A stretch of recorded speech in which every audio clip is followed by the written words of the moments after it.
Hey everybody, welcome to the New Market Alliance Church podcast, where you're invited to not just attend church or watch church or, in this case, listen to church, but actually go and be the church.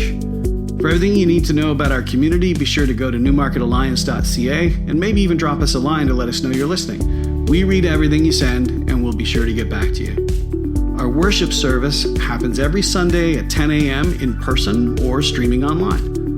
We want you to know you absolutely matter to God, and you absolutely matter to us.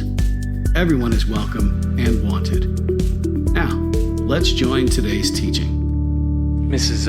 Youngston was married to this violent, drunken brute of a man, and it was like the umpteenth time that Mrs. Youngston came to her priest to tell him, I'm so scared. Joe says he's going to kill me if I continue to come to your church. And the priest says, yes, my child, I will continue to pray for you. And sorry, this is the worst Irish accent you've ever heard. I'm sorry, brother. I'll continue to pray for you and Mrs. Youngston. As I've said, just have faith and the Lord will watch over you. And she's like, yes, he has kept me safe thus far. It's just what, my child? Well, now he says, if I keep coming to your church, he's going to kill you. And the priest says, well, you might want to try the church across town.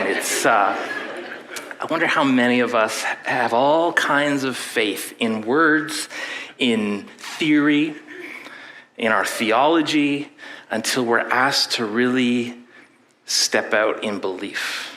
And maybe a time when you thought God was asking you to do something that was off the charts ridiculous, or to believe something that felt just off the charts crazy, or maybe a real honest to goodness Indiana Jones, step off the cliff moment, trusting in God that the path is there, or to trust in him for something that just seemed certifiable for you to trust in him for, or he was calling you to do something that made no sense, so much so that you could only laugh at the thought of it.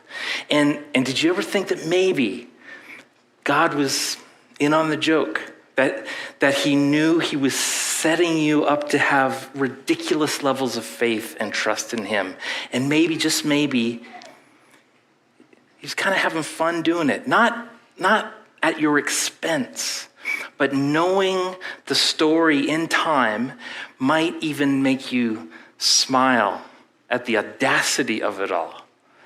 Like, Noah, I want you to build a big boat, and just for fun, it's going to be essentially in the desert, and I'll tell you what goes inside it later.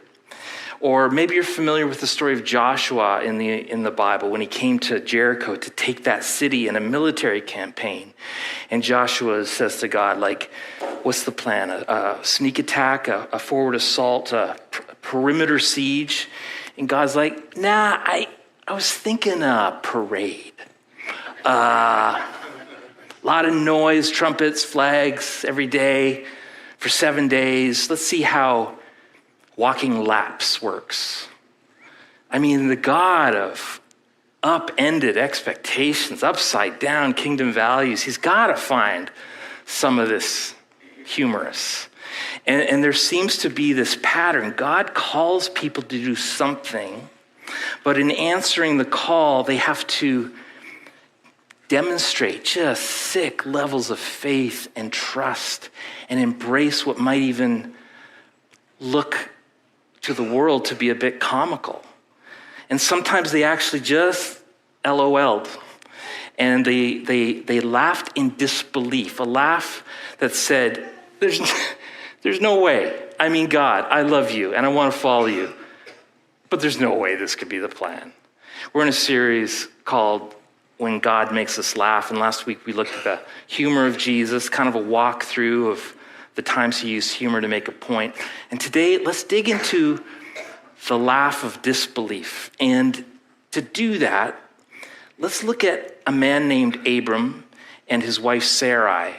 And let me read the story of their life and their calling in Genesis. The Lord had said to Abram, leave your native country, your relatives and your father's family, and go to the land that I will show you. I will make you into a great nation. I will bless you and make you famous, and you will be a blessing to others.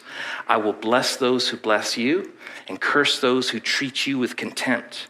All the families on earth will be blessed through you. So Abram departed as the Lord had instructed, and Lot, her brother, went with him. Abram was 75 years old when he left Haran. He took his wife Sarai, his nephew Lot, and all of his wealth, his livestock, and all the people he had taken into his household at Haran, and headed for the land of Canaan. Now, if you're new to the unfolding story of the Bible, this is a pivotal section to take note of, because the calling of Abram and the promise of a son and descendants is actually the beginning of the Jewish people as a called out group who would be like a bridge to bring the world back to God.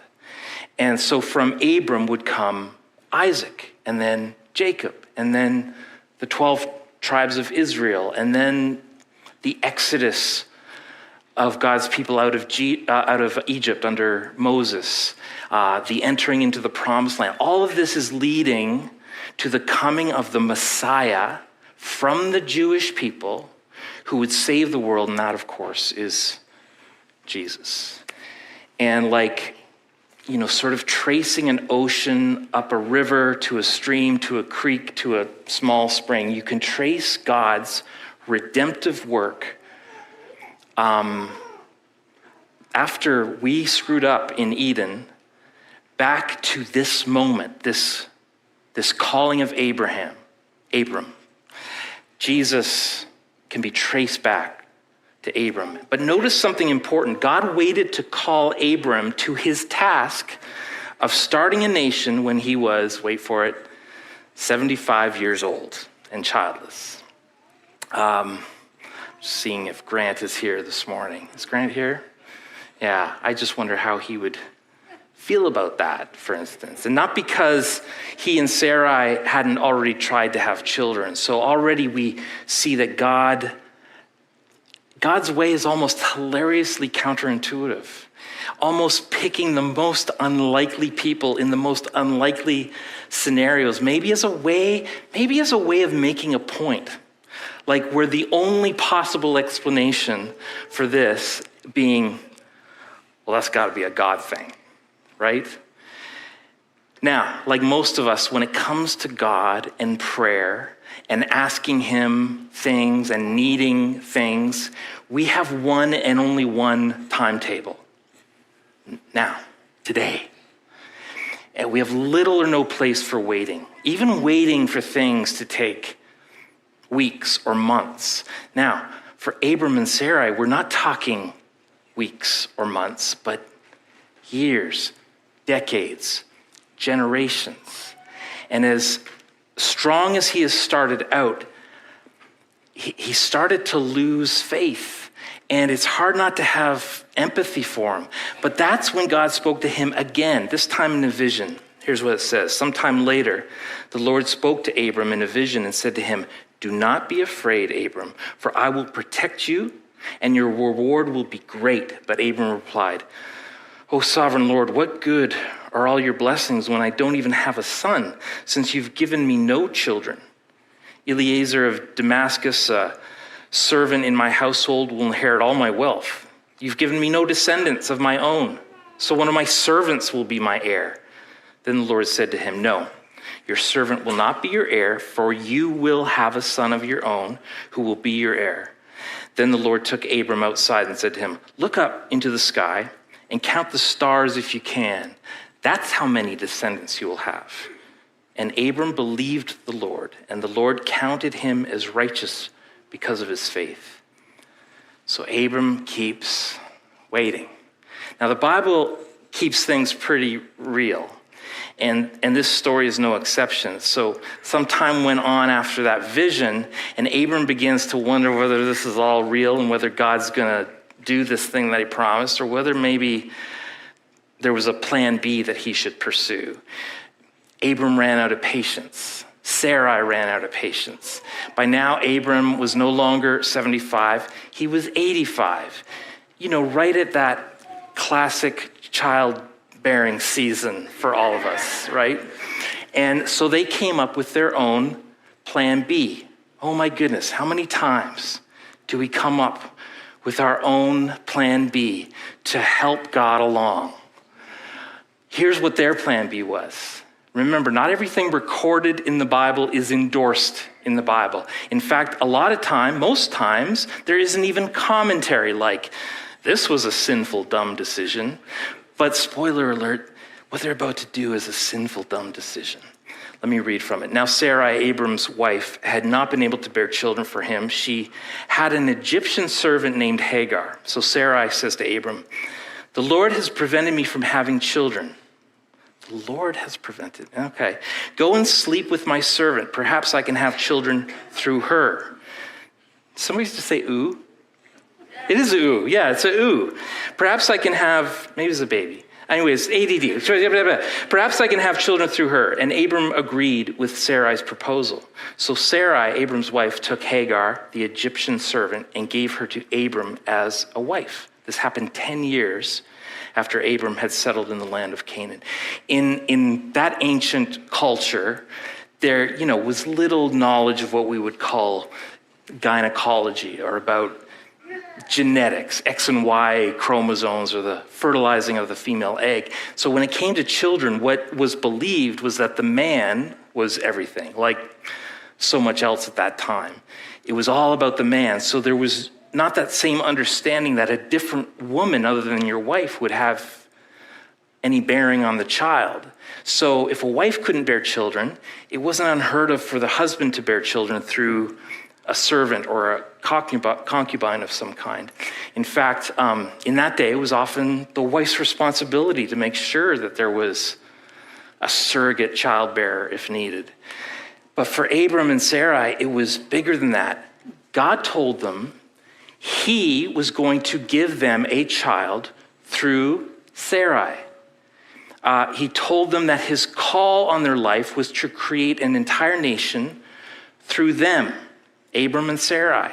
But here Sarai said that it was kind of God who made her barren, kind of inferring that God has reneged on his promise. So she would have to take matters into her own hands to make sure that Abram had a child. And Abram went along with it.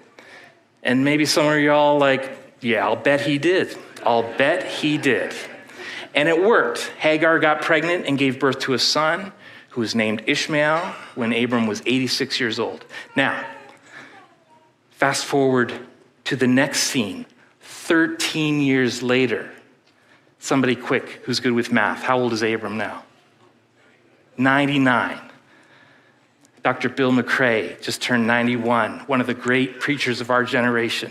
Can you imagine, Bill, if your primary calling in ministry didn't start until 8 more years later? This is where Abram is at. God shows up again to remind Abram of his promise. Let me read it. When Abram was 99 years old, the Lord appeared to him and said, I am El Shaddai, God Almighty. Serve me faithfully and live a blameless life. I will make a covenant with you by which I will guarantee to you, give you countless descendants. At this, Abram fell face down on the ground. Then God said to him, this is my covenant with you. I will make you the father of a multitude of nations. What's more, I am changing your name. It will no longer be Abram. Instead, you will be called Abraham, for you will be the father of many nations. I will make you extremely fruitful. Your descendants will become many nations. Now stop there for a sec. Abram, now Abraham, which means father of many, is 99. And this is the third time God has come to him, starting back when he was 75, to say, we're in a covenant together. I made you a promise. This is happening. And yeah, they tried to usurp God, to get ahead of God, to assist God. But the time had finally come for the big reveal from God, and here it is. Genesis. God also said to Abraham, "As for Sarai, your wife, you are no longer to call her Sarai. Her name will be Sarah. I will bless her and will surely give you a son by her. I will bless her so that she will be the mother of nations. Kings of people will come from her." Now, here we get to see Sarai change her name, Sarai with an I to Sarah with an H. It's unclear what the old spelling meant, but the new spelling meant princess. It indicates how she would share in Abraham's calling and that kings would descend from her. And this is important. It made it clear that the entire covenant would be jointly fulfilled through her, that she was going to have a son at 90 years of age.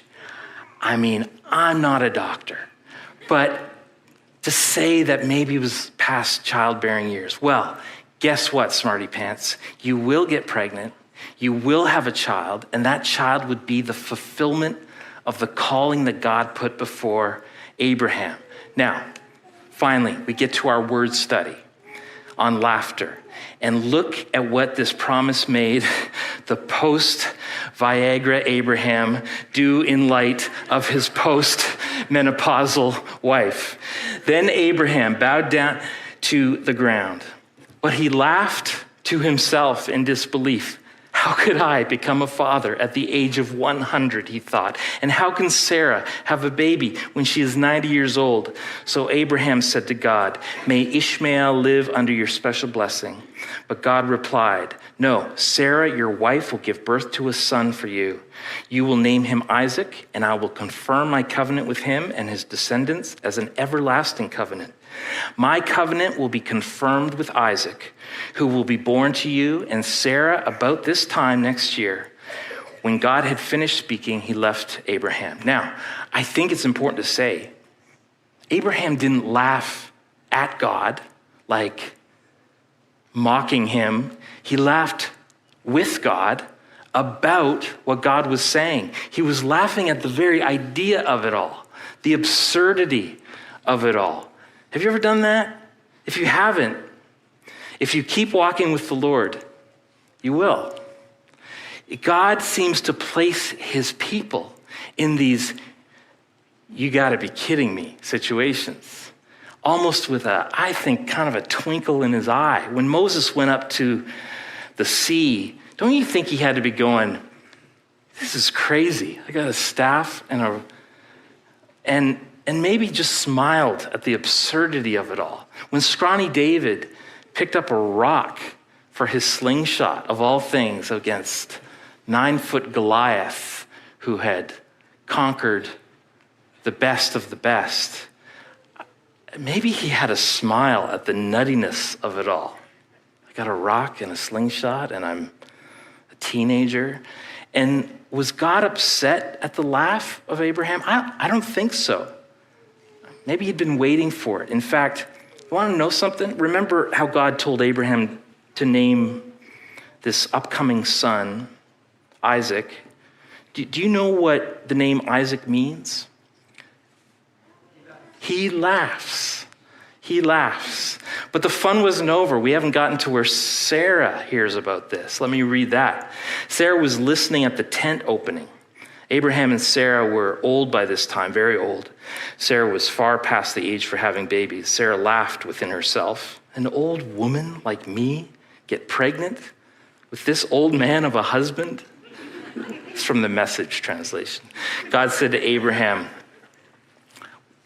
"Why did Sarah laugh, saying, 'Me have a baby? An old woman like me? Is anything too hard for God? I'll be back about this time next year, and Sarah will have a baby.' Sarah lied. She said, 'I didn't laugh.'" Like she's in school, because she was afraid. But he said, "Yes, you did. You laughed." It cracks me up, this story. Sarah's eavesdropping on this whole thing, and she laughs, maybe one of those laughs that you just you kind of can't stifle, like, one of those. But she gets caught and gets a little, gentle admonition from God that he can certainly pull off anything he wants and says, I'll see you in 9 months and we'll see who's laughing then. And this is what I find funny. Sarah going, I didn't laugh. God said, yeah, you did. You did. God's just having fun with it. Well, there's one last laugh in this story, and I want to read it to you. It's a sweet one. Now the Lord was gracious to Sarah, as he had said, and the Lord did for Sarah what he had promised. Sarah became pregnant and bore a son to Abraham in his old age. At the very time God had promised him, Abraham gave the name Isaac to the son Sarah bore him. Abraham was 100 years old when his son Isaac was born to him. Sarah said, God has brought me laughter, and everyone who hears about this will laugh with me. And she added, who would have said to Abraham that Sarah would nurse children? Yet I have borne him a son in his old age. I love that story. Abraham and Sarah learned how to laugh with God. First at the outrageous promises and claims and activities and miracles. A laugh of wide-eyed, head-shaking, mouth-open disbelief, or at least at the faith it's going to take to believe it. And I think it's a wonderful laugh, a faith-building laugh, and a healthy laugh, because it's not the laugh of mockery, but it's the laugh of the crazy adventure of it all. The laugh of a whitewater rafting trip, the laugh of a bungee jump, the laugh of the Leviathan coaster at Canada's Wonderland. You know, the laugh that comes when you do something you can hardly believe anyone in their right mind would do. But God in his right mind is calling you to do it, to believe it, to live it. And you never felt more alive. God speaks to many of you in this church. He speaks in different ways. He speaks to my friend Norm Coster. Norm got a picture last week, and that's how God often speaks to him in pictures and visions. Last week at our open mic, different folks were coming up and sharing their life circumstances. Times it was in the valley, and then God would surprise them with his generosity and with the riches of his mercy. And Norm got a picture, a vision of us on a roller coaster. You know, these high highs and these low lows and extremes. And we all react differently, don't we? Some people scream. But you'll notice a lot of folks actually, what are they like? Got their hands up and a yippee, and you can't wipe the smile off their face. That is like, because in the highlands or the heartache, you're neither more or less inclined. So I will praise you in the mountain, or I will praise you in the mountains in the way, and I will praise you in the valleys all the same. Have you laughed like that lately? You say, well, God hasn't exactly paid me any visits, laying any big faith steps on me to believe or to obey. Hasn't he?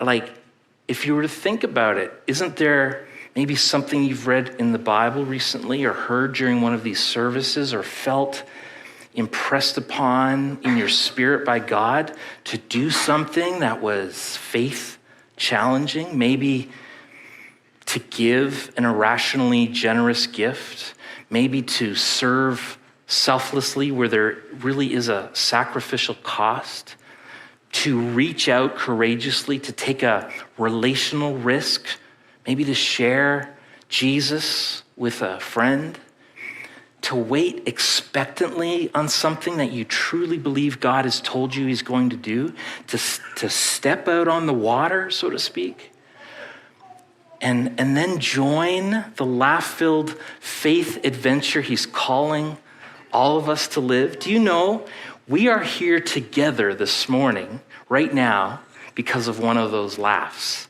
A group of what were essentially young adults, almost fresh out of high school, who had zero church planning experience or church leadership felt called to start a church that met in homes and then the public library, and then eventually broke ground at 1140 Gorham in an industrial area, a church that for almost 40 years has impacted thousands of lives, sent all kinds of ministry leaders, missionaries, pastors, church planners, marketplace leaders, baptized hundreds.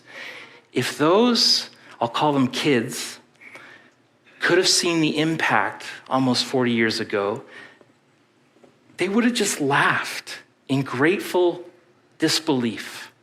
Or even a guy like me, who at one point in his young life, if you would have said, if you could list all the possible vocations in the world that I might pursue, at the very bottom, right below proctologist, right below elephant inseminator, pastor, and maybe God laughed at my audacity. You've heard the saying, you know how to make God laugh? Tell him your plans. Because he's like, oh, that's so adorable. They think they control the future. I think of all the couples in our church who, granted, weren't in Abraham and Sarah's stage of life, but who were just about to get their head around the idea of never having children of their own, the grief of that, or so they thought, and the joyful laugh that came when God met the desires of their heart, the check that came at exactly the right time for exactly the right amount, and all you can do is kind of look up to God and laugh and say, your timing is kind of scary, but kind of perfect. I think of the son or daughter who had been written off as a prodigal, maybe for life, and who one day says, with no prompting, no pressure, out of left field, Mom, Dad, I think I've come to the end of myself. I think I need something or someone bigger than myself. Can I come to church with you next week? And you just laugh because you'd been trying all kinds of things to cajole and manipulate and guilt trip your kid into the kingdom of heaven. And God says, do you think you care more about my lost kids than I do? I haven't taken my eye off them for 1 second. While you were sleeping, I was at work wooing them back into the family of God. My timing is not your timing. I am not slow to act in the way the world defines slow. I have a plan and I have a purpose. And we say, Lord, do it again. Do it again, Lord. And you just laugh in gratitude and think, it's a lesson I have to keep relearning. Thank you, God. You've done it before. Now do it again. When my own mother faced what is possibly the scariest word ever conceived of in the English language, cancer, and we prayed and we prayed, and we happened to be in Ontario on a trip from out west where we could join her at the London Regional Cancer Clinic and get to go through that beautiful ritual that maybe you've seen where other survivors have gone through it. They walk into the lobby and they boldly ring this bell as a sign to everyone sitting there in that waiting room that she was cancer-free, and have a room full of strangers join in our whooping and hollering and celebration. And what those people in the room may not have known was that they were joining in the worship of a God who heals in 2024, even heals cancer. And some of you this morning, we are joining you in faith. And we say, Lord, we've seen you heal before. Now do it again, Lord. Do it again. And we look forward to that head shaking laugh of disbelief, which is more like a laugh of faith building, when the doctor comes in and says to some of you in this room, sir, ma'am, I don't understand what I'm looking at here, but these tests seem to say you're totally healthy. Do it again, Lord. Do it again. When my girls were little, 3 little girls with a year between them, and sometimes we'd go to the park, and when they would go down the slide, I'd do my claw routine, which is a routine I stole from Newmarket's own Jim Carrey. I can't stop the claw. And they'd go down the slide, and I tickle them all the way down. And did I mention not to do that to my wife, by the way, last week? Okay, good. And what do you think they would say when they get to the bottom? Do it again. Do it again, Daddy. If I did it 20 times, they'd want to do it 21 times. The old writer G.K. Chesterton, he wrote that God might be the most childlike in the universe, a quality that we seem to lose. So how did God create daisies? Did he just say, daisies be? Chesterton thinks that after he created the first little daisy, something childlike inside the very heart of God yelled, do it again. So God created a daisy number 2. And then something inside God said, do it again. And daisy number 3. And then daisy number 4. And then 50 billion trillion daisies later, the great God of the universe is still jumping up and down, clapping his hands, having a blast. Now listen to how Chesterton described it. It is possible that God says every morning, do it again to the sun. And every evening, do it again to the moon. It may not be automatic, necessary, that makes all daisies alike. It may be that God makes every daisy separately, but has never got tired of making them. It may be that he has the eternal appetite of infancy, for we have sinned and grown old, and our Father is younger than we. So learn to laugh with God, even in disbelief, but you anchor that disbelief with faith that calls you to trust and action. You'll laugh on the front end, but you will shake your head and laugh later when you recount the story of just how faithful, how audacious, how miraculous our God is. He's done it before. He'll do it again. Somebody say amen to that.